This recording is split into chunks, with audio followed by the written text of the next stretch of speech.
Has Apple finally fixed the MacBook Pro?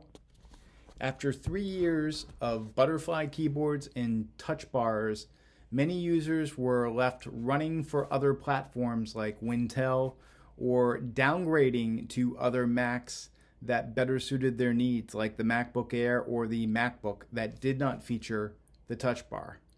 But just a few weeks ago, Apple finally updated the MacBook Pro and redid the one egregious thing that they did on the prior generation, which was they fixed the keyboard. Hallelujah, hallelujah, hallelujah, hallelujah.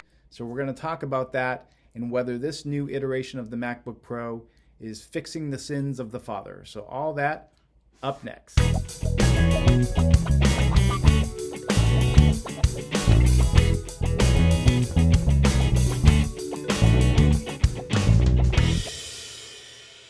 So, the 2019 16-inch MacBook Pro comes in two base configurations, an i7 configuration and an i9. The i7 comes with a 2.6 gigahertz i7 CPU, which is 6 cores, 16 gigabytes of DDR4 RAM, 512 gigabyte SSD, and a Radeon Pro 5300M with 4 gigabytes for its GPU. That comes in at $23.99. The i9 configuration comes with a 2.3 gigahertz i9 8-core CPU, same 16 gigabytes of RAM, a 1 terabyte SSD, and a Radeon Pro 5500M GPU, again with 4 gigabytes of RAM. Apple has really gone all out this time with the CTO upgrades. You can now upgrade to 64 gigabytes of RAM. That's a first in a Mac portable. That'll cost you $800, and it's still a high price to pay. But the fact that we didn't have 32 gigabytes as an upgrade option about 18 months ago, and now we have a 64 gigabyte upgrade option is just mind-blowing to me. The other big upgrade you can get is an 8 terabyte SSD. It'll cost you $2,200, but if you need that kind of storage on the go, it's finally available to you. And finally, you can upgrade to the 8 gigabyte version of the Radeon Pro 5500M, and that's only a $100 upgrade over the prior 4 gigabyte version in the i9 version. It's a $200 upgrade in the i7. So what's new in this machine? As I mentioned, the keyboard. Apple finally got rid of the butterfly keyboard that had plagued it for a number of years since its introduction, and they have replaced it with a scissor switch based design that is not quite the same as the pre-2016 MacBook Pro, but more akin to the scissor switches used in the Magic Keyboard, which Apple sells with their desktops, their iMac, and now their Mac Pro. The keyboard is backlit like prior generations. It now features a real physical escape key, which was my biggest pet peeve of the prior generation. The touch bar also breaks out the Touch ID and the power button to its own separate item on the top row. If you're really lamenting the lack of function keys, this isn't going to change your mind, but if you were a programmer, you'll know that having a physical escape key was a very, very important thing to have, and now it's back. So the other big feature is the screen. The screen has gone from 15.4 inches to 16 inches, which is now a resolution of 3072 by 1920, which is an upgrade from the prior 2880 by 1800. It is a 500 nits brightness display. It has a wide P3 color gamut, and of course it is still True Tone. And another new feature that they added was a variable refresh rate. So you can set your refresh rate from 60 hertz all the way down to 47.95 hertz. So if you're recording the screen and you want the refresh rate to match your shutter speed, you can now do that. The webcam is still a measly 720p. I don't know why Apple is still including a 720p webcam in a machine that you can drop $6,000 on, but they do. There mustn't be any technology that will allow them to fit something better in there, I guess, or maybe they just bought so many 720p webcams back in 2006 that they just haven't exhausted their supply. I don't know, but it's a disappointment. The other disappointment is the port situation. You still have 4 Thunderbolt 3 ports which are capable of USB-C, but you've got all this extra space on the side of the machines. You could have easily doubled that to 8 ports and still had plenty of room left over. Why they are just leaving it at 4 ports, I don't know. I realize Apple will never go back to USB-A, or they'll never go back to having an SD card slot on there, but you've got ample room for more ports. People need ports. Dongles suck. Audio is another area that Apple revamped the internals on this machine. So there is now a 6-speaker noise canceling woofer system in this machine, very similar to what Apple does with the HomePod. And it has support for Dolby Atmos, which is great. And they are now including a studio quality 3-microphone array. And surprise, I've been recording this video with this internal microphone on my MacBook Pro. So let me know down below in the comments what you think it sounds like, if it's crap or if it's any good. And yeah, there is still a 3.5 millimeter headphone jack, so it has not died yet. So the battery is a big improvement over the prior generation. Well, big improvement being relative. It's now rated for 11 hours of wireless web, and the capacity of it is now a 100-watt lithium-ion battery. So that is the most that you can get by law on an airplane via the TSA. So Apple really went as far as they could with battery capacity in this model, and it's great to see them going in the manner of opting for things based upon what the user would like and not being so concerned with thinness. So that was a big improvement in this model. And you get a new 96-watt USB-C charging brick, which again, as I mentioned earlier, I'm kind of disappointed that Apple hasn't included a replacement for MagSafe. USB-C charging is convenient, but it is also slow, and it's fraught with inconsistencies and incompatibilities with other chargers and USB-C charging cables that are not compliant with power delivery. So why they haven't gone back to MagSafe and just let that technology die in the vine, I'll never know. So size and weight, it is a bit thicker by about 4 millimeters than the prior generation, and it's a bit heavier at about 0.3 of a pound. Again, that's not a big deal. Holding this machine up, you barely notice that size and weight increase, but the fact that it meant that Apple could redesign the internals, make those fans a little bit bigger.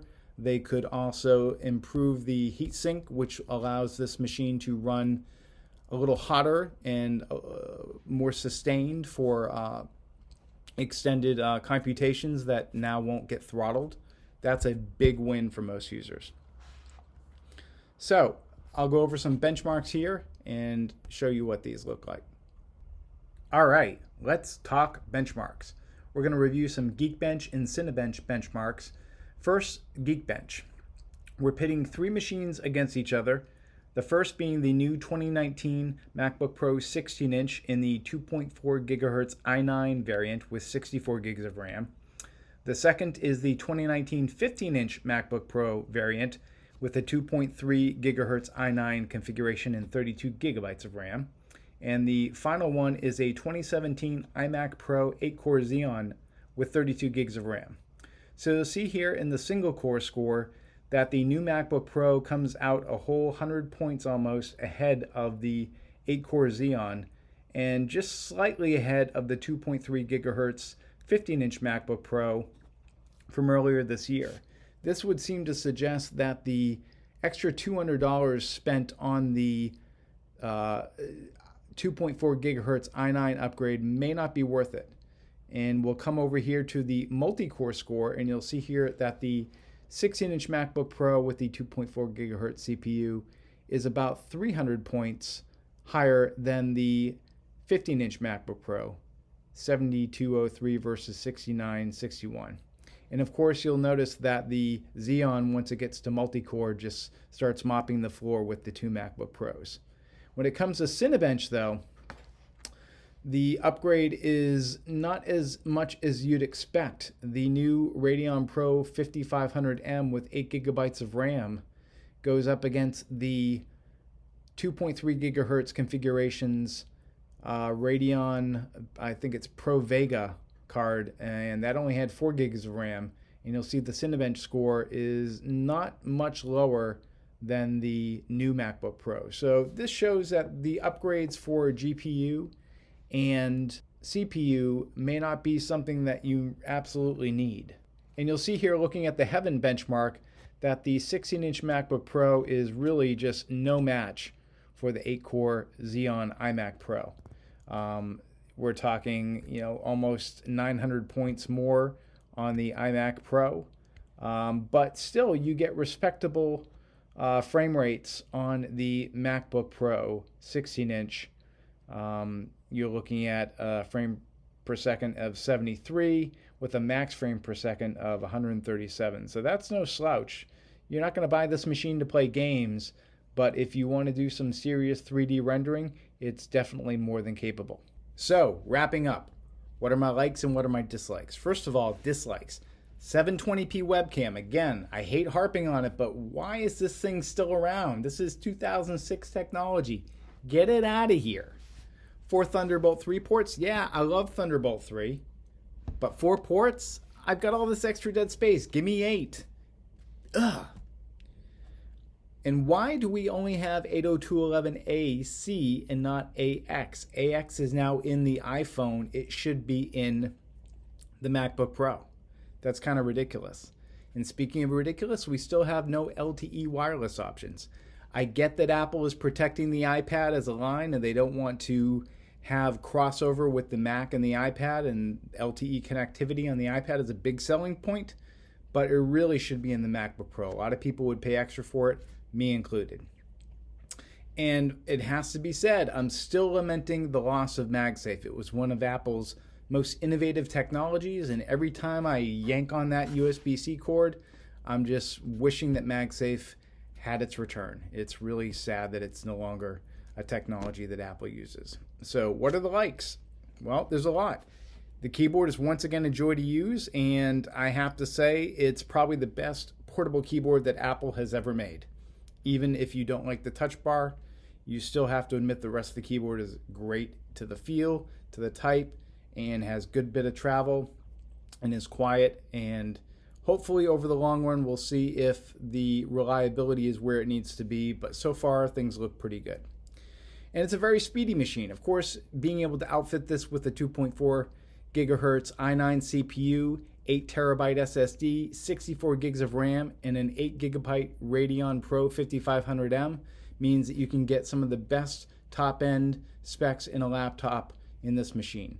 A lot of people will complain that there is no GeForce option because Apple doesn't use NVIDIA technology, and that's been that way for a while now, but that we are locked in with AMD, this is the best you're going to get. So the other thing is that it's still the best trackpad on any laptop. This is my final closing point. There is no other trackpad on any other laptop that I've ever used, and this includes ThinkPads, HP machines, Dells, Alienware, Razer. There's just no trackpad that compares to the Apple laptop trackpads. I've used all of them, and no one has even come close to the Apple special sauce that they use in terms of hardware and software and the Force Touch feedback. It's one of the main reasons I keep coming back to Mac laptops again and again. So what do you think? Is the 16-inch MacBook Pro the update you'd hoped it would be? Did Apple fix everything that you didn't like about the prior generation? Let me know down below in the comments. And if you like this video, please click the thumbs up. And if you haven't already, please click subscribe to get notifications when new videos are available. Thanks again, and I'll see you in the next one.